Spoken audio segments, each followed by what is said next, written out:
കാലത്ത് എണീറ്റപ്പോൾ അമ്മ പറഞ്ഞു അത്യാവശ്യമായിട്ട് ബാങ്കിലൊന്ന് പോകണം, അതുകൊണ്ട് തങ്കമണിക്ക് പോകണമെന്നൊന്ന് പറഞ്ഞു. അപ്പോൾ വീട്ടിൽ നിന്ന് ഇറങ്ങിയപ്പോൾ ഒരു ഓട്ടോ കിട്ടി. അപ്പോൾ ഓട്ടോയിൽ കയറി ഞങ്ങൾ തങ്കമണി എത്തി. വലിയ സിറ്റി ഒന്നും അല്ല കേട്ടോ, അത്യാവശ്യം എല്ലാവിധ സൗകര്യങ്ങളും എന്നാൽ ഇവിടെ ഉണ്ട് കേട്ടോ. സ്കൂളും ഹോസ്പിറ്റലും ബാങ്കും പോലീസ് സ്റ്റേഷനുമായിട്ട് എല്ലാവിധ സൗകര്യങ്ങളും ഉണ്ട്. ബാങ്കിലെ കാര്യം കഴിഞ്ഞപ്പം ഞങ്ങൾ ചായ കുടിക്കാൻ വേണ്ടിയിട്ട് ഒരു ചായക്കടയിലൊക്കെ കയറി ചായ കുടിച്ചു കേട്ടോ. ദേ ആ മേളിൽ കാണുന്നതാണ് കേട്ടോ ഞാൻ പഠിച്ച സ്കൂൾ കേട്ടോ. അവിടുന്ന് ഞങ്ങൾ തിരിച്ച് പാറക്കടവ് എത്തി. അവിടുന്ന് കുറച്ച് ബേക്കറി സാധനങ്ങളൊക്കെ മേടിക്കാനുണ്ടായിരുന്നു. അതൊക്കെ മേടിച്ച് ഓട്ടോ വിളിച്ചു. പക്ഷെ ഓട്ടോക്കാരൻ 2 പേരെയും കൊണ്ട് കയറത്തില്ല എന്ന് പറഞ്ഞ് എന്നെ അവിടെ ഇറക്കി വിട്ടു കേട്ടോ. ഭയങ്കര കയറ്റമാണേ.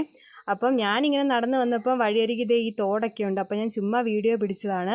കുറച്ച് കാട്ടുപൂക്കളും കാട്ടുചെടികളും ഒക്കെ ആയിട്ട് പോകുന്ന വഴിയൊക്കെ നല്ല രസമാണ് കേട്ടോ കാണാനായിട്ട്.